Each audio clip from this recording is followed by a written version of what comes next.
Praise the Lord. യെഹെസ്കേൽ പ്രവാചകന്റെ പുസ്തകം 45-ാം അധ്യായം 1 മുതൽ 25 വരെയുള്ള തിരുവചനങ്ങൾ. ദേശത്തെ അവകാശമായി ചീട്ടിട്ട് വിവാഹിക്കുമ്പോൾ നിങ്ങൾ ദേശത്തിന്റെ ഒരു വിശുദ്ധ അംശം യഹോവയ്ക്ക് വഴിപാടായി അർപ്പിക്കണം. അത് 25,000 മുഴം നീളവും 20,000 മുഴം വീതിയും ഉള്ളതായിരിക്കണം. അത് ചുറ്റുമുള്ള എല്ലാ അതിരോളവും വിശുദ്ധമായിരിക്കണം. അതിൽ 500 മുഴം നീളവും 500 മുഴം വീതിയുമായി ചതുരശ്രമായ ഒരു ഇടം വിശുദ്ധ സ്ഥലത്തിന് ആയിരിക്കണം. അതിന് ചുറ്റുപാട് 50 മുഴം സ്ഥലം വെളിംപ്രദേശമായി കിടക്കണം.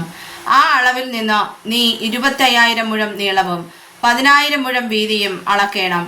അതിൽ അതിവിശുദ്ധമായ വിശുദ്ധ മന്ദിരം ഉണ്ടായിരിക്കണം. അത് ദേശത്തിന്റെ വിശുദ്ധ അംശമാകുന്നു. അത് യഹോവയ്ക്ക് ശുശ്രൂഷ ചെയ്യുവാൻ അടുത്തു വരുന്നവരായി വിശുദ്ധ മന്ദിരത്തിലെ ശുശ്രൂഷകന്മാരായ പുരോഹിതന്മാർക്കുള്ളതായിരിക്കണം. അത് അവരുടെ വീടുകൾക്കുള്ള സ്ഥലവും വിശുദ്ധ മന്ദിരത്തിനുള്ള വിശുദ്ധ സ്ഥലവും ആയിരിക്കണം. പിന്നെ 25,000 മുഴം നീളവും 10,000 മുഴം വീതിയുമുള്ളത് ആലയത്തിന്റെ ശുശ്രൂഷകന്മാരായ ലേവ്യർക്ക് പാർപ്പാൻ ഗ്രാമങ്ങൾക്കായുള്ള സ്വത്തായിരിക്കണം. വിശുദ്ധ അംശമായ വഴിപാടിന്റെ പാർശ്വത്തിൽ നഗരസ്വമായി 5,000 മുഴം വീതിയിലും 25,000 മുഴം നീളത്തിലും ഒരു സ്ഥലം നിയമിക്കണം. അത് ഇസ്രായേൽ ഗൃഹത്തിനൊക്കെയും ഉള്ളതായിരിക്കണം. പ്രഭുവിനുള്ളതോ വിശുദ്ധ വഴിപാട് ഇടത്തിനും നഗരസ്വത്തിനും ഇപ്പുറത്തും അപ്പുറത്തും വിശുദ്ധ വഴിപാടിടത്തിനും നഗരസ്വത്തിനും മുമ്പിൽ പടിഞ്ഞാറ് വശത്ത് പടിഞ്ഞാറോട്ടും കിഴക്കുവശത്ത് കിഴക്കോട്ടും ആയിരിക്കണം. അതിന്റെ നീളം ദേശത്തിന്റെ പടിഞ്ഞാറേ അതിരു മുതൽ കിഴക്കേ അതിരുവരെയുള്ള അംശങ്ങളിൽ ഒന്നിനോടൊത്തിരിക്കണം. അത് ഇസ്രായേലിൽ അവനുള്ള സ്വത്തായിരിക്കണം. എന്റെ പ്രഭുക്കന്മാർ ഇനി എന്റെ ജനത്തെ പീഡിപ്പിക്കാതെ ദേശത്തെ ഇസ്രായേൽ ഗൃഹത്തിലെ അതത് ഗോത്രത്തിന് കൊടുക്കണം. യഹോവയായ കർത്താവ് ഇപ്രകാരം അരുളി ചെയ്യുന്നു: ഇസ്രായേൽ പ്രഭുക്കന്മാരെ മതിയാക്കുവിൻ, സാഹസവും കവർച്ചയും അകറ്റി നീതിയും ന്യായവും നടത്തുവിൻ, എന്റെ ജനത്തോട് പിടിച്ചു പറിക്കുന്നത് നിർത്തുവിൻ എന്ന യഹോവയായ കർത്താവിന്റെ അരുളപ്പാട്. ഒത്ത തുലാസും ഒത്ത ഏഫായും ഒത്ത ബെത്തും നിങ്ങൾക്കുണ്ടായിരിക്കണം. ഏഫായും ബെത്തും ഒരു പ്രമാണമായിരിക്കണം. ബെത്ത് ഹോമറിന്റെ 10-ൽ 1, ഏഫ ഹോമറിന്റെ 10-ൽ 1 ആയിരിക്കണം. അതിന്റെ പ്രമാണം ഹോമറിനൊത്തതായിരിക്കണം.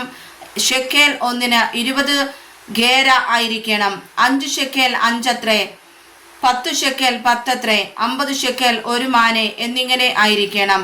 നിങ്ങൾ വഴിപാട് കഴിക്കേണ്ടത് എങ്ങനെയെന്നാൽ, ഒരു ഹോമർ കോതമ്പിൽ നിന്ന് ഏഫായുടെ 6-ൽ 1, ഒരു ഹോമർ യവത്തിൽ നിന്ന് ഏഫായുടെ 6-ൽ 1 കൊടുക്കണം. എണ്ണയ്ക്കുള്ള പ്രമാണം 10 ബെത്ത് കൊള്ളുന്ന ഹോമേറായ ഒരു കോരിൽ നിന്ന് ബെത്തിന്റെ 10-ൽ 1 കൊടുക്കണം. 10 ബെത്ത് ഒരു ഹോമേർ. പ്രായശ്ചിത്തം വരുത്തേണ്ടതിന് ഭോജനയാഗമായും ഹോമയാഗമായും സമാധാനയാഗങ്ങളായും ഇസ്രായേലിന്റെ പുഷ്ടിയുള്ള മേച്ചിൽപ്പുറങ്ങളിലെ 200 ആടുള്ള ഒരു കൂട്ടത്തിൽ നിന്ന് ഒരു കുഞ്ഞാടിനെ കൊടുക്കണമെന്ന് യഹോവയായ കർത്താവിന്റെ അരുളപ്പാട്. ദേശത്തെ സകല ജനവും ഇസ്രായേലിന്റെ പ്രഭുവിന് വേണ്ടിയുള്ള ഈ വഴിപാടിനായി കൊടുക്കണം. ഉത്സവങ്ങളിലും അമാവാസികളിലും സബത്തുകളിലും ഇസ്രായേൽ ഗൃഹത്തിന്റെ ഉത്സവ സമയങ്ങളിലൊക്കെയും ഹോമയാഗങ്ങളും ഭോജനയാഗങ്ങളും പാനീയയാഗങ്ങളും കഴിപ്പാൻ പ്രഭു ബാധ്യസ്ഥനാകുന്നു. ഇസ്രായേൽ ഗൃഹത്തിന് പ്രായശ്ചിത്തം വരുത്തേണ്ടതിന് അവൻ പാപയാഗവും ഭോജനയാഗവും ഹോമയാഗവും സമാധാനയാഗങ്ങളും അർപ്പിക്കണം. യഹോവയായ കർത്താവ് ഇപ്രകാരം അരുളി ചെയ്യുന്നു: 1-ാം മാസം 1-ാം തീയതി നീ ഊനമില്ലാത്ത ഒരു കാളക്കുട്ടിയെ എടുത്ത് വിശുദ്ധ മന്ദിരത്തിന് പാപപരിഹാരം വരുത്തേണം. പുരോഹിതൻ പാപയാഗത്തിന്റെ രക്തത്തിൽ കുറെ എടുത്ത് ആലയത്തിന്റെ മുറിച്ചുവരിലും യാഗപീഠത്തിന്റെ തട്ടിന്റെ 4 കോണിലും അകത്തെ പ്രാകാരത്തിന്റെ ഗോപുരത്തിന്റെ മുറിച്ചുവരിലും പുരട്ടേണം. അങ്ങനെ തന്നെ നീ 7-ാം മാസം 1-ാം തീയതിയും അബദ്ധത്താലും ബുദ്ധിഹീനതയാലും പിഴച്ചുപോയവന് വേണ്ടി ചെയ്യണം. ഇങ്ങനെ നിങ്ങൾ ആലയത്തിന് പ്രായശ്ചിത്തം വരുത്തേണം.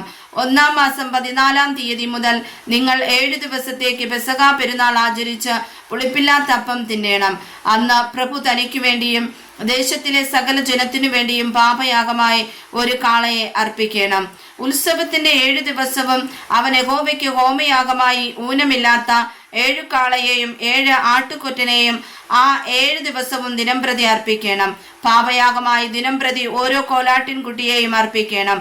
കാള ഒന്നിന് 1 ഏഫായും ആട്ടുകൊറ്റൻ ഒന്നിന് 1 ഏഫായും ഏഫാ ഒന്നിന് 1 ഹീൻ എണ്ണയും വീതം അവൻ ഭോജനയാഗം അർപ്പിക്കണം. 7-ാം മാസം 15-ാം തീയതിയിലേക്കുള്ള ഉത്സവത്തിൽ അവൻ ഈ 7 ദിവസം എന്ന പോലെ പാപയാഗത്തിനും ഹോമയാഗത്തിനും ഭോജനയാഗത്തിനും എണ്ണയ്ക്കും തക്കവണ്ണം അർപ്പിക്കണം. വായിച്ചതായ വചനങ്ങളാൽ കർത്താവ് നമ്മെ സമൃദ്ധമായി അനുഗ്രഹിക്കുമാറാകട്ടെ. ആമേൻ.